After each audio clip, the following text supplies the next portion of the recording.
Hello, everyone. This is Andy Scott with Ring Generals Podcast.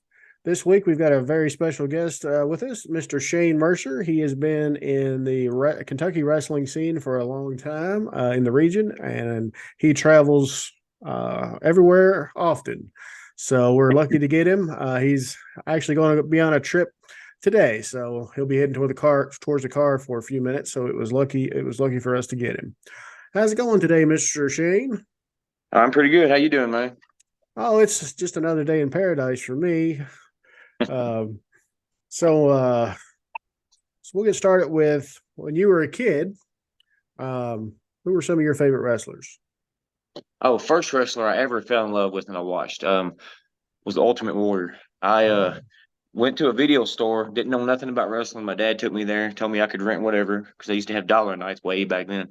And he rented I went on a wrestling movie because on the front cover of it, I used to watch like Ninja Turtles and Power Rangers, stuff like that. And on the front of it was like what looked like comic book characters, and it was lightning and thunder and everything around. And it was Hulk Hogan ripping his shirt off, an Ultimate Warrior. And I was just astonished by that. And I ended up renting that VHS way back when and falling in love with it. And here I am now, still to this day. Oh, Because of that okay. one little moment. Okay, so you're a kid of the late 80s then, right? Very late 80s, yes. Okay. Well, I'm not too much older than you then. Haha. Uh, but so what area of the country do you live in? I live in Kentucky. Ah, good. Good deal. Me too. Yes. Um, so what When got I'm you there. when you're there? That's the home base. We'll say that. Yeah. So when you got into wrestling, was it kind of well, maybe I'll just look into this? Was you kind of brought into it by someone else? How did that story go? No, I wanted to do it ever since I was really little. I remember whenever in kindergarten they'll have those things where they ask you what you want to be when you grow up, and I was like professional wrestler, and everybody kind of laughed about it, whatever.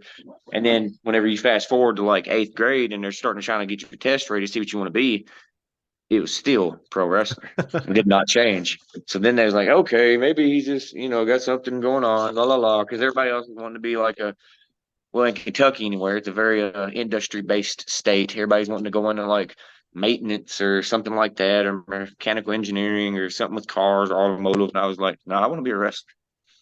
Only thing I ended up doing besides that that didn't have anything to do with wrestling, even though it still had to do with it, was personal training. I went into school a little bit for personal training, but yeah, I just wanted to be a wrestler ever since then. My first taste of it, of course, I did backyard stuff with my friends for years and everything growing up. But whenever I turned 18, I had MySpace back in the day, and Right. I typed in search bar wrestler because I had no idea about what I was doing.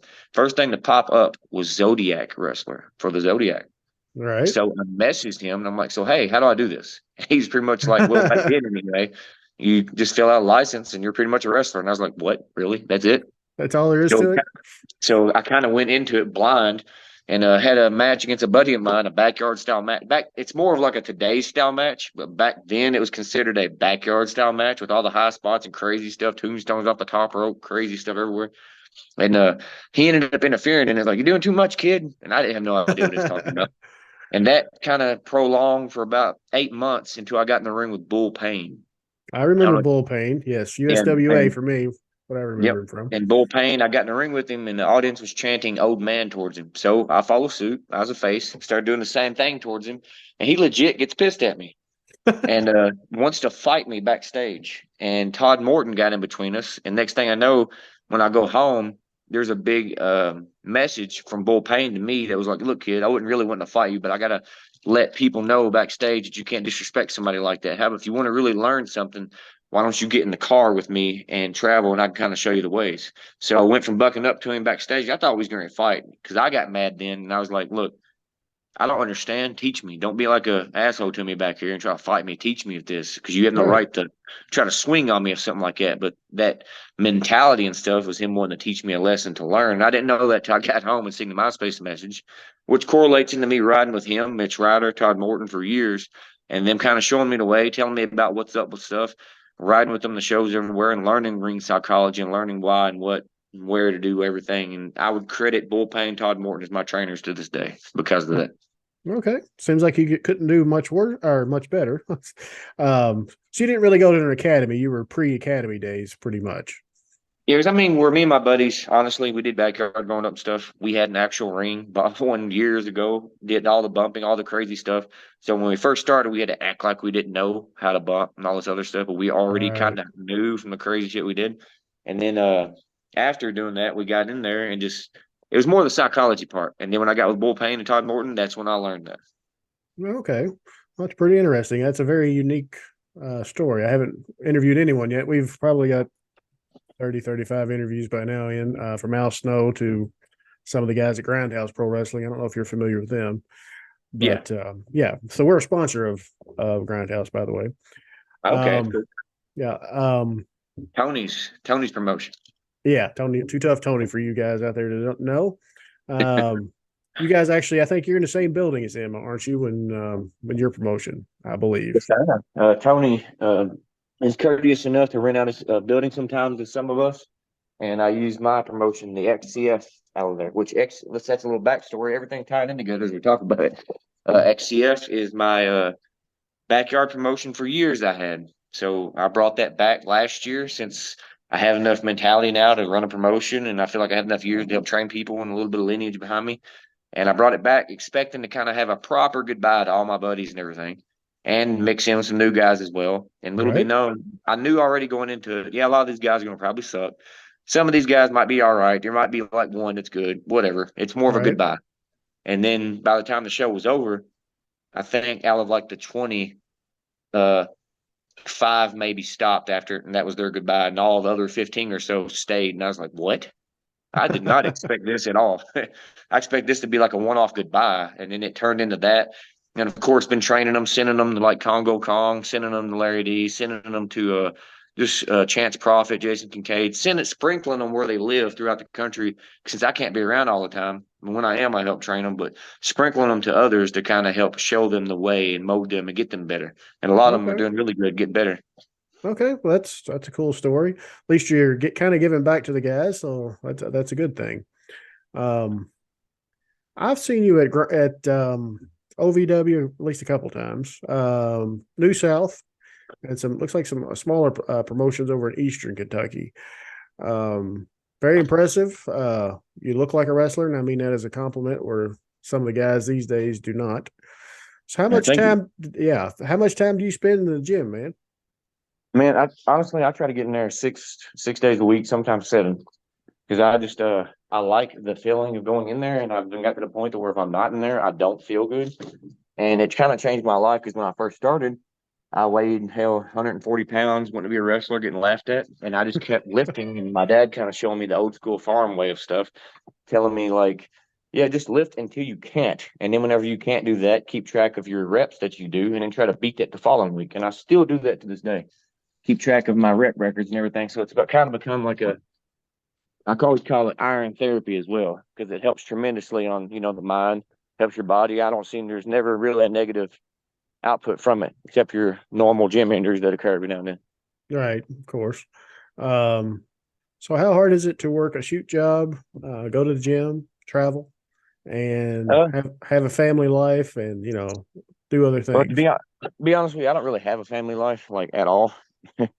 uh, I lost both my parents I'm sorry to hear 3 years that. apart from each other, and that was pretty much the closest family I have. I have nephews and nieces and stuff, but they're kind of hitting that stage where they got their own kids now and everything. Because I have nephews that are closer in age to me to my sister, so I don't really have a whole lot of a family life or anything like that. So this has pretty much consumed my life as far as that stuff goes. But that's not totally bad. Like I said, I stay busy with everything, and I'm constantly thinking about the next thing to help get to make my gear better, next thing in the gym I can do, the next booking, and constantly traveling and doing everything. It does become mentally taxing more than physically at times, but that's really about it as far as it goes. Okay. Well, you said you didn't have much family, and I can relate to the parents part. I lost mine early on too. Um, so do you take time off to kind of recharge the batteries a little bit, or is it just keep going, going, going? I've honestly I haven't took time off since I've started, Okay, like at you're all. a warrior then. Yeah, just this is my life now, pretty much. Okay, that's cool. Um, far as your promotion, what was the name of it again? XCF, Extreme XCF. Championship Federation. Okay, and if, for those of you who don't know, that is in the arena in Jeffersonville, Indiana. Do you run monthly? We just kind of run every few months because I didn't want it to become like stagnant and everything. So I was been kind of running like it was going to be quarterly, but I think maybe we've had like 5 shows, maybe we'll have 6, and then I'll probably go and have more as we grow and get bigger. So I want Okay. it to become a thing that kind of self-sufficient, pays for itself. It's starting over, kind of growing with time, get the name out there. And we've already had a lot of names, a lot of matches, a lot of bigger indie names coming in. And I want it to be a place to where indie names can come in, new guys who are green can come in and work with bigger indie names, and everybody kind of grow together and get more of their name out there, as well as the promotion growing along with it, so to speak. Well, that sounds like a good plan. Um, so you've run a promotion, you've been wrestling a long time. What makes a good promotion? What makes wrestlers enjoy their time there and the fans kind of come along too? No drama No drama. backstage. Okay. Having in-depth stories that people can really get into, and as well as matches. I feel like the one thing I've noticed a lot in Kentucky sometimes is you'll see some good stories. You'll see some really good stories and stuff, but then when it comes to the in-ring product, it sometimes isn't as good as you would hope in a lot of the areas. But I was hoping to bring some of the in-ring product better, as you can see some of the guys that are outer talent, out of Kentucky and stuff, coming into the state to do things like that and see matches that you wouldn't really see mixed together. Like you kind of see. I feel like a good 10 or so wrestlers, or maybe hell 10 to 20 in every state, kind of migrate through the same little promotions and areas. And I Yes. want to have some weird matches you wouldn't see. Somebody from Kentucky wrestling against somebody in Nebraska here in Kentucky, and then people are like, what is that guy doing here? They'll have like some weird stuff just going on. Like I've got a match right now where I'm trying to get coming up on one of the XCF shows is a Schlack is going to wrestle Congo Kong. And that's Okay. like a what the hell kind of match we have going on. Do you have a date yet for your next show? Looking into December at the moment. Okay. That's the time Little that we're looking into getting things going. okay, a little Christmas chaos action going. Gotcha. I'll have to make it up there. I live in Georgetown, Kentucky, so it's not that far for me. Try to make that up there. I've seen a lot of you do a lot of for lack of a better word, hardcore stuff. Um, how did you get into that? Do you enjoy it? Or do you enjoy just kind of the traditional wrestling? Right, everyone, we took a brief pause there. We're back here with the Iron Demon, Shane Mercer. If any of you haven't seen him, he is pretty intense in the ring. There you go. Uh, Slightly on the buff side too, especially for the indie wrestlers in our area. You don't get them quite as swole as you, man. Um, Now so there's a few out there. There is a there definitely are, a few. but there's a lot more scrawny guys who's like, why are you doing this? But anyway, but there's a spot for those type of wrestlers too. Uh, so talked about training, talked about a little bit about your background. So where do you see yourself going? What realistically in your mind, what's the next goal, the next step for Shane Mercer? Well, I just started. I went overseas not too long ago. Went to Japan. Made a pretty good impact while I was over there. I seemed like Okay, loved it. let's try this again. So last we heard from you, you'd recently been to Japan. Then we kind of lost contact. Yeah, I'm looking forward to going to Japan again next year. I'd love it. They seem to love me a lot over there. I got some places and hookups in Australia, Finland. I'd like to go back to Finland. Canada again. Some different places, just wrestle all over the country, really. Realistically, that is what I look forward to doing as far as going into next year. Just travel around the world, get my name out there and wrestle with the best and show that no matter what style it is, I can hang with them. As far as like ultimate goes to be able to get signed somewhere and make a 100% living off of this. Oh, 100, of that's the course. definite go. Okay. Um, so as far as some of the bigger promotions, have you worked with AEW or NWA? I've worked for AEW once. I've done WWE NXT stuff. I've had dark matches on Raw and SmackDown. Cool. Have not worked for the NWA unless you count one of their off promotions like Wild NWA Wildcat or something like that from Okay. back in the day, but not an actual NWA show yet. Okay. Is that a goal? Yeah, I'd go down to NWA and do some stuff. I sent him a thing a while back with me and KTB and our tag team Iron Beast, and that didn't fall through. And now me and him don't team up as much because he's not in business as much anymore. But I'd still go down there and tear some stuff up and throw their guys around. Very good.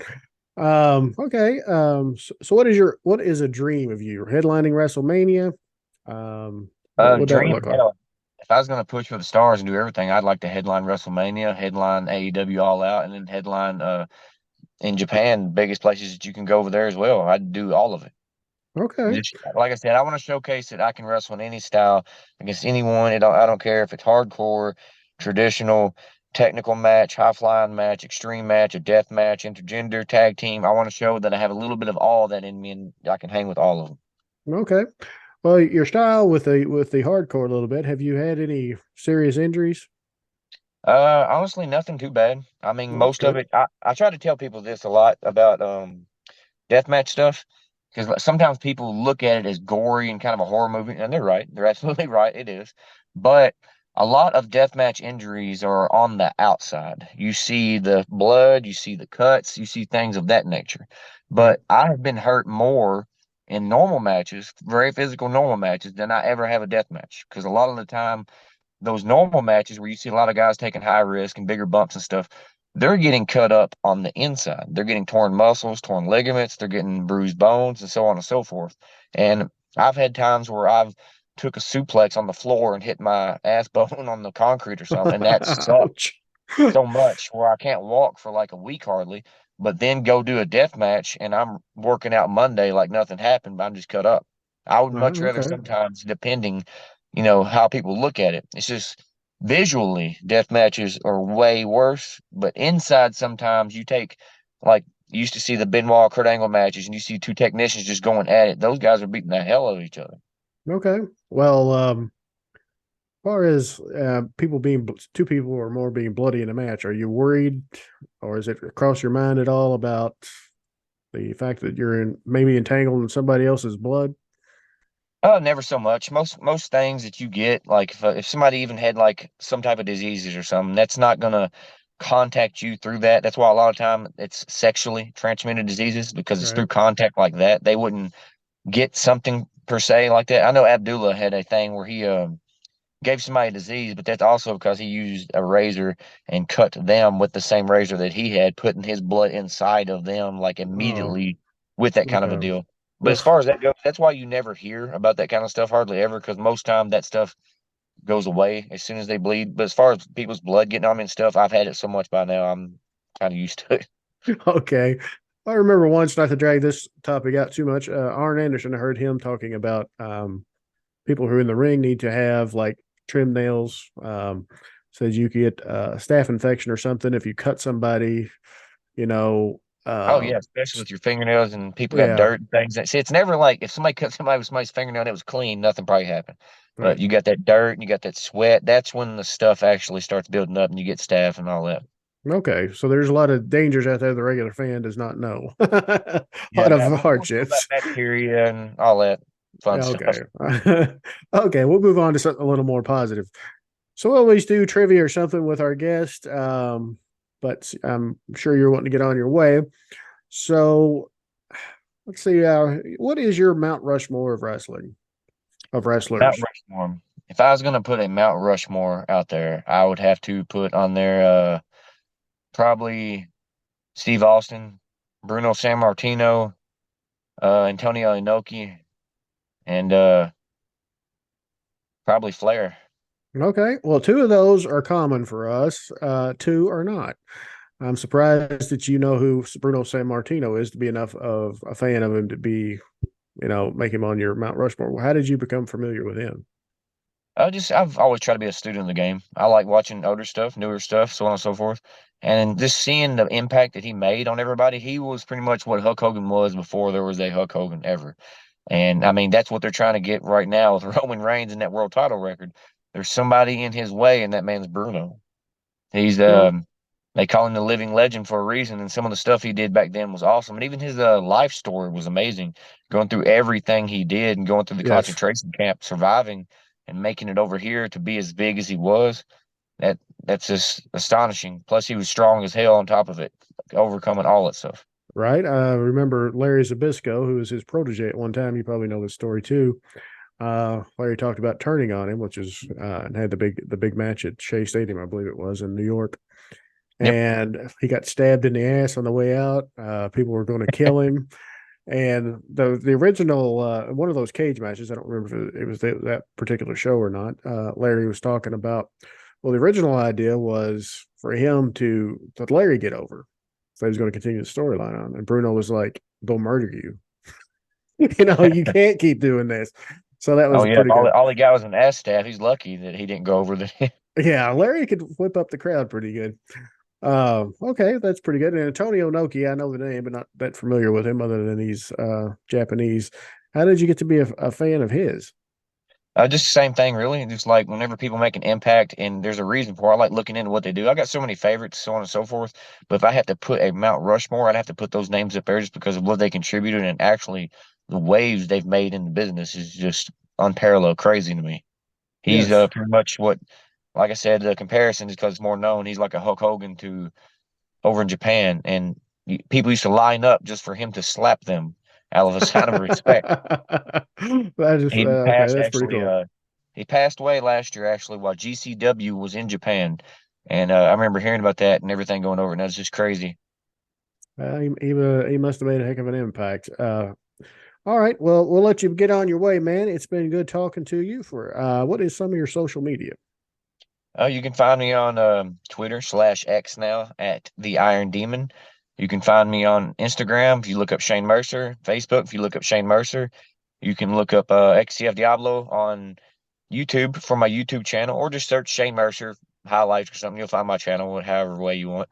And I'm sure you can find me on TikTok, Shane Mercer as well. Pretty much all major socials. Search the Iron Demon or Shane Mercer. I'll pop up in some way, shape, or form. Okay. Well, we'll be posting that on here too. Some of your social media. Are you going to be wrestling other than your own promotion in the Kentucky area? That's what most of my listeners come from. For the people that didn't know, you'll see me in Kentucky again at Larry D's Last Stand. I will be Okay. there. I will be there as well. Okay. So we got, if you want to go see Shane, please go out there. And also his next show for his own promotion. Go see that. All right, everyone. This is Ring Generals Podcast. I'm Andy Scott, and we're out of here.